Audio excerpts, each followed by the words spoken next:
Suppositories क्या चीज़ है? Suppositories हमारे पास सॉलिड डोजेज फॉर्म्स हैं जो कि जिसका जो हम लोग बॉडी कैविटीज़ में इंसर्ट करते हैं वहाँ पे ये क्या करता है, सिस्टेमिक लोकल या फिर सिस्टेमिक इफेक्ट जो है अपना शो करता है। तो ये कौन से ड्रग्स के लिए हम लोग करते हैं?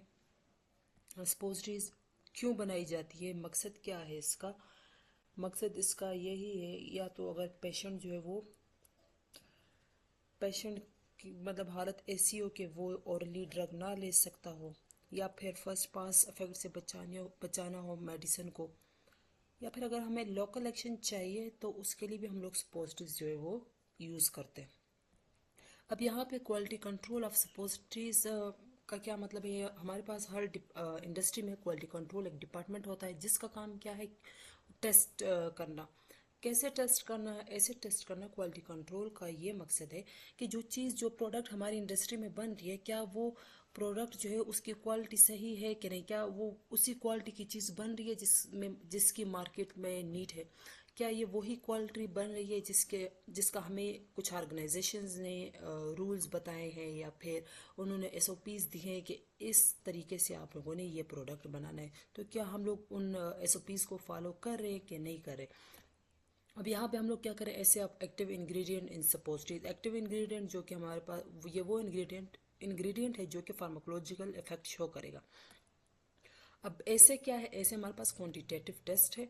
यहाँ पे हम लोग क्या करेंगे, जो सपोजिटरीज में हमें पता है इसमें एक्टिव इंग्रेडिएंट्स होते हैं, लेकिन इसका अब सब ऐसे क्यों कर रहे हैं ये देखने के लिए कि जितनी लेबल क्लेम जो कंपनी वालों ने लेबल क्लेम लगाया है, लेबल पे जो क्लेम किया है कि इस सपोजिटरी में इतने मिलीग्राम की ड्रग प्रेजेंट है, तो क्या उसमें उतनी है कि नहीं है, अब हम लोग इसको टेस्ट करेंगे। ऐसे क्या है, क्वांटिटेटिव टेस्ट है किसी चीज़ का कि क्या वाकई जो क्वांटिटी ये लोग क्लेम कर रहे हैं उतनी क्वांटिटी इस सपोजिटरी में है कि नहीं है। अच्छा, ऐसे हम लोग क्यों करते हैं? ऑब्जेक्टिव्स इसके क्या है? ये चेक करने के लिए क्वांटिटी किसी मेडिसिन की कि क्या उतनी क्वांटिटी उसमें प्रेजेंट है कि नहीं, एक्टिव फार्मास्यूटिकल इंग्रेडिएंट उस सपोजिटरी में उतनी है कि नहीं है जितना उन्होंने क्लेम किया हुआ। कंटेंट यूनिफॉर्मिटी को इंश्योर करने के लिए, और लेबल क्लेम जो उन्होंने बताया हुआ है कि इस प्रोडक्ट में इतनी हमारी एक्टिव इंग्रेडिएंट है, तो क्या लेबल क्लेम को ये हमारी ये जो टेस्टिंग है वो मीट कर रहा है कि नहीं कर रहा। और फिर वेरीफाई करना उसकी therapeutic efficacy and safety. Patient safety के लिए हम लोग क्या करते हैं, उसकी ऐसे करते हैं, और उसकी थेराप्यूटिक एफिकेसी चेक करने के लिए ऐसे करते हैं। हमारे पास एसेस की भी बहुत सारी टाइप्स है, बायोलॉजिकल ऐसे, केमिकल ऐसे, इंस्ट्रूमेंटल ऐसे। तो बायोलॉजिकल ऐसे जो हम लोग टेस्टिंग करते हैं लिविंग ऑर्गेनिज्म पे, और एक केमिकल ऐसे केमिकल्स वगैरह यूज़ करके हम लोग किसी ड्रग की ऐसे करते हैं। इंस्ट्रूमेंटल ऐसेस में हम लोग ये इंस्ट्रूमेंट्स वगैरह यूज़ करते हैं कि इंस्ट्रूमेंट्स वगैरह यूज़ करके टेस्टिंग करते हैं किसी भी प्रोडक्ट की। इम्पोर्टेंस क्या है ऐसे की क्वालिटी कंट्रोल डिपार्टमेंट में? ये कंफर्म करना कि प्रॉपर डोज जो है पेशेंट को जा रही है कि नहीं जा रही, डिग्रेडेशन को डिटेक्ट करना, फार्मूलेशन में कोई एरर ना आई हो, बेच टू बेच कंसिस्टेंसी, क्या अभी जो बेच बना है और फिर 2 3 दिन बाद जो बेच बना है, दोनों हम लोगों ने सेम अमाउंट सब कुछ हम लोगों ने एक तरीके से किया, लेकिन बाद में हम चेक करें कि क्या ये दोनों बेच के जो प्रोडक्ट बने ये सेम बने कि नहीं, एक जैसे बने हैं कि नहीं बने, और हमारी जो प्रोडक्ट है वो फार्माकोपियल स्टैंडर्ड्स को मीट करे। सैंपल को हम लोग, अच्छा टेस्टिंग के लिए ज़ाहिर है सैंपल को प्रिपेयर करना है, तो सैंपल को कैसे प्रिपेयर करेंगे? हम लोगों ने 10 सपोजिटरीज लेनी है, उनको मेल्ट करना है वाटर बाथ में, उसको मेल्ट किया, उसके बाद उसको क्या किया, उस मेल्ट सपोजिटरीज को एक प्रॉपर सॉल्वेंट के साथ उसको डाइल्यूट किया, ताकि हमारे पास एक सोल्यूशन आ जाए जिसको हम लोग रन करवा सके HPLC पे। सोल्यूशन हमारे पास बन गया। अब इस सोल्यूशन को सोल्यूशन को हम लोगों ने या तो फिल्टर करना है या फिर डायरेक्ट इसको फिल्टर कर, अगर ज़रूरत हो तो फिल्टर कर ले, देन ये हमारे पास जो है वो सोल्यूशन ऐसे बन जाएगा। अब क्या करेंगे, ऐसे इसके लिए हमारे पास बहुत सारे प्रोसीजर्स हैं, हम लोग बहुत सारे इंस्ट्रूमेंट्स यूज़ कर सकते हैं। UV visible spectrophotometry, high performance liquid chromatography, titrimetric volumetric method, इसके अलावा ये जो बाकी मेथड है क्रोमेटोग्राफिक, तो ये सारे मेथड हम लोग यूज़ कर सकते हैं ऐसे टेस्ट करने के लिए, मगर हम लोग यहाँ पे जो यूज़ करेंगे वो HPLC मेथड यूज़ करेंगे, क्योंकि बहुत ज़्यादा कॉमन यूज़ होता है। क्वांटिटेटिव मेथड जो सबसे कॉमन मेथड है वो ये HPLC है हमारी इंडस्ट्रीज़ वगैरह में।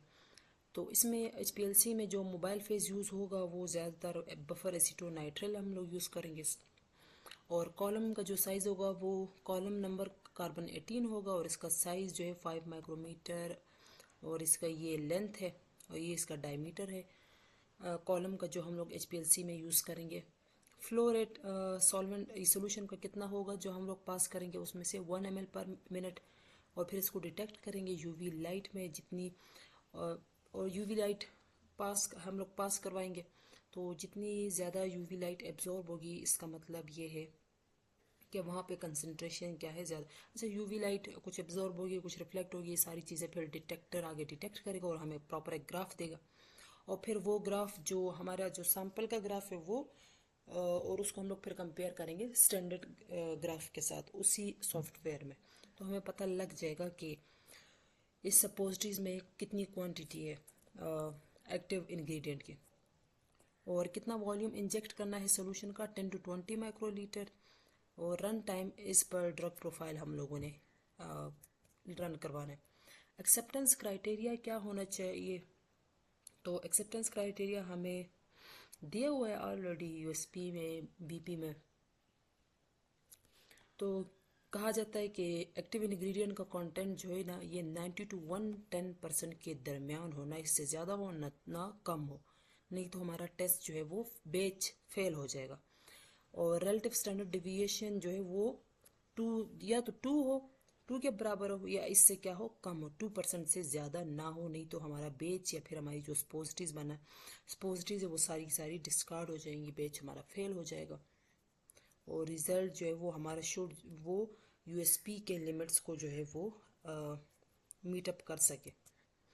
अच्छा, हम लोगों ने कौन सी प्रिकॉशंस का ख्याल रखना है ड्यूरिंग ऐसे ओवर हीटिंग नहीं करना, क्योंकि इसकी वजह से एक्टिव फार्मास्यूटिकल इंग्रेडिएंट जो है वो डिग्रेड भी हो सकता है। और प्रॉपर सॉल्वेंट यूज़ करना है कंप्लीट ड्रग एक्सट्रैक्शन के लिए, और थोरो मिक्सिंग करनी है, प्रॉपर तरीके से मिक्स करना है ताकि बेस और ड्रग प्रॉपरली क्या हो मिक्स हो जाए। कंक्लूजन क्या है इस टेस्ट का, ऐसे of active ingredients in suppositories का, ये इंश्योर करना है कि हमारा जो API का स्ट्रेंथ है, डोज है उस सपोजिटरी में वो क्या है एक्यूरेट है। USP के प्रोटोकॉल्स को इंश्योर करना है कि क्या हम जो रिज़ल्ट हमारे पास USP के SOPs के मुताबिक आ रहा है कि नहीं आ रहा। इसके अलावा उस ड्रग की सेफ्टी और क्वालिटी को अश्योर करना।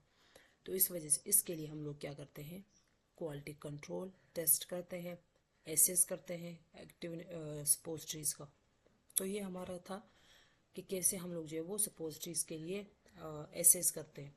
तो HPLC में से HPLC पे अपना सोल्यूशन रन करवाया ये सपोजिटरीज का, और आगे ग्राफ लगा होगा डिटेक्टर पे, हमें पता लग जाएगा, वो डिटेक्टर में हमें ग्राफ दिया जाएगा।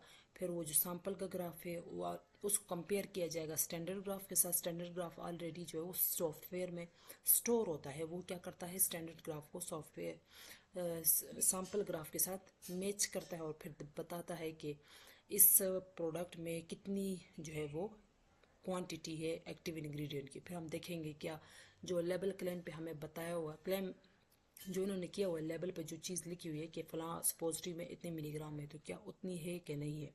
अगर ना हुई तो हमारा बैच फेल हो जाएगा, और हुई तो टेस्ट पास हो जाएगा।